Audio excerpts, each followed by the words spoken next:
As of January 1st, 2018, the United States dropped its federal corporate tax rate down from 35% to a flat 21%. Experts have been arguing about the impact that shift has had on the U.S. economy. But how does the U.S. now compare on the world stage? Is the new federal rate competitive? And will it help our GDP in the long term?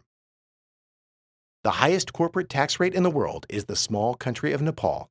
Added together, their corporate taxes are 44%.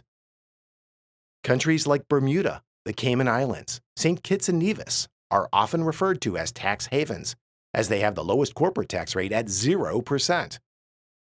So there's a great deal of variation out there, but the U.S. seems to be below the average. The average is 24.18%. That being said, the corporate tax rate seems to have very little correlation with the GDP of developed countries. Major economic powerhouses like Japan and Canada have rates of about 29%.